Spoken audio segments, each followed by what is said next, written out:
नवाजुद्दीन सदीकी का जन्म 19 मई 1974 को मुजफ्फरनगर डिस्ट्रिक्ट अब के छोटे से गांव बुधना के मुस्लिम परिवार में हुआ था। उनके पिता किसान थे और वो 7 भाई और 2 बहन हैं।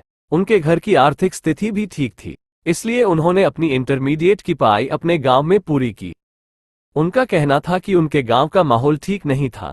वहां के लोग बस 3 चीजें जानते थे, गेहूं, गन्ना और गन। इसलिए नवाज ने अपने आगे की पढ़ाई को पूरा करने के लिए गांव से बाहर चले गए। वहां से नवाज हरिद्वार गए और गुरुकुल कंगरी यूनिवर्सिटी ऑफ हरिद्वार में अपना ग्रेजुएशन केमिस्ट्री में पूरा किया। अपनी ग्रेजुएशन के पढ़ाई के बाद वो गुजरात नौकरी के लिए गए। वहां उन्होंने एक पेट्रोकेमिकल कंपनी में केमिस्ट के पद पर कुछ समय के लिए काम किया। वहां वो काम तो करते थे पर उस काम में उनका मन नहीं लगता था। उनको कुछ और ही करना था, जिससे कि वो पूरी दुनिया में फेमस हो और सब लोग उन्हें पहचाने। बचपन से उनकी रुचि प्ले करने में थी, इसलिए उन्होंने अपनी जिंदगी का अहम फैसला लिया और एक्टिंग सीखने के लिए दिल्ली निकल पड़े। उनके किसी दोस्त ने नवाज को बताया कि अगर उन्हें एक्टिंग सीखना है तो दिल्ली में स्थित national school of drama (NSD) में दाखिला ले। लेकिन उस स्कूल में दाखिला लेने के लिए पहले से ही कुछ प्ले का एक्सपीरियंस होना जरूरी था, जो नवाज के पास नहीं था। इसलिए नवाज ने एक प्ले ग्रुप ज्वाइन किया जहां से वो एक्टिंग का टैलेंट हासिल कर सके। नवाज छोटे छोटे प्ले करने लगे, लेकिन उस प्ले से उनको उतने पैसे नहीं मिलते थे जिससे कि वो अपनी जरूरतों को पूरा कर सके। इसलिए उन्होंने दिल्ली के एक ऑफिस में वॉचमैन का काम किया। अपनी ड्यूटी खत्म करने के बाद वो प्ले सीखते थे। उनके अंदर एक्टिंग सीखने का इतना जुनून था कि वो उसके लिए कोई भी परेशानियों को झेलने के लिए तैयार रहते थे। बहुत सारे प्ले करने के बाद उन्होंने एनएसडी में एडमिशन ले लिया। साल 1996 में वो एनएसडी से पास आउट हुए। उसके बाद 4 साल तक वो दिल्ली में रहे और बहुत सारे थिएटर और प्ले किया, लेकिन उन प्ले से उनकी कमाई अच्छी नहीं हो पाती थी। इसलिए उन्होंने तय किया कि अगर भूखे ही मरना है तो सपनों के शहर मुंबई में जाकर कोशिश करें। मुंबई में उन्होंने एनएसडी के सीनियर से मदद मांगी। वो नवाज को अपने साथ रखने के लिए राजी तो हो गए, पर उन्होंने कहा कि उनके साथ रहने के लिए नवाज को उनके लिए खाना बनाना होगा।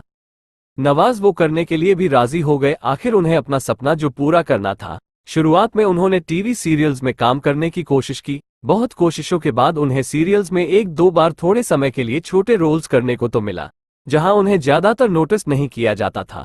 उसके बाद उनको ये रियलाइज हुआ कि वहां उनकी सही जगह नहीं है। उनके टैलेंट को पहचानने वाला कोई नहीं था, क्योंकि वहां सिर्फ अच्छे दिखने वाले यानी सिर्फ आउटर अपीयरेंस वालों को चांस मिलता था, और नवाज के पास वो खूबसूरती नहीं थी जिससे उनको कुछ बड़ा रोल करने को मिलता। इसलिए उन्होंने फिर फिल्मों में काम पाने की कोशिश की। जहां भी फिल्म की शूटिंग चल रही होती थी नवाज वहां पहुंच जाते थे और वहां काम की तलाश में रहते थे। कोई उनसे पूछता था कि यहाँ क्या करने आए हो तो नवाज कहते थे मैं एक्टर हूं। उन्हें जवाब में यही मिलता था कि दिखते तो नहीं हो, और उन्हें वहां से निकाल दिया जाता था। बार बार ना सुनकर वो थक चुके थे। इतनी बार उन्हें मना किया गया था कि वो कहते थे ना सुनने की आदत सी हो गई है, अब उन्हें कोई फर्क नहीं पड़ता। लाजमी है कि अगर इंसान को उसके सपने पूरे होते हुए नहीं दिखता है तो वो फ्रस्ट्रेट हो जाता है। नवाज भी हो जाते थे। कई बार सोचते थे कि सब कुछ छोड़कर वापस अपने गांव अपने माता पिता के पास चला जाऊं, लेकिन फिर यही सोचकर रुक जाते कि वहां जाकर करेंगे क्या। उन्हें तो सिर्फ एक्टिंग करना ही अच्छा लगता था, उसके अलावा उन्हें किसी और काम में मन नहीं लगता था। यही सोचकर फिर वो रुक जाते और फिर से काम की तलाश में निकल पड़ते। साल 1996 में वो एनएसडी से पास आउट हुए। उसके बाद 4 साल तक वो दिल्ली में रहे और बहुत सारे थिएटर और प्ले किया, लेकिन उन प्ले से उनकी कमाई अच्छी नहीं हो पाती थी। इसलिए उन्होंने तय किया कि अगर भूखे ही मरना है तो सपनों के शहर मुंबई में जाकर कोशिश करें। मुंबई में 4 साल छोटे रोल्स करने के बाद उन्हें एक बड़ा ब्रेक मिला, जो डायरेक्टर अनुराग कश्यप ने अपनी फिल्म ब्लैक फ्राइडे के लिए नवाज को चुना था। वहां से नवाज के जिंदगी का टर्निंग पॉइंट शुरू हुआ। उसके बाद उन्हें आमिर खान प्रोडक्शन के पीपली लाइव मूवी में भी एक पत्रकार का रोल मिला, जिसकी वजह से नवाज मशहूर हुए और उन्हें बतौर एक्टर की पहचान मिली। धीरे धीरे डायरेक्टर्स और प्रोड्यूसर्स नवाज को अपनी फिल्मों के लिए साइन करने लगे और नवाजुद्दीन के एक्टिंग के दीवाने दुनिया में बढ़ने लगे। नवाज ने एक से एक हिट फिल्में इंडियन सिनेमा को दी और आज वो सिर्फ बॉलीवुड टाउन के ही नहीं बल्कि पूरी दुनिया के सुपरस्टार हीरो में से एक हैं। नवाजुद्दीन सदीकी जी की संघर्ष भरी लाइफ स्टोरी से हमें बहुत सीख मिली है। अपने सपने को पाना है, अपने लक्ष्य को पूरा करना है तो कभी हार मत मानो, चाहे जितनी भी मुश्किलों का सामना क्यों ना करना पड़े।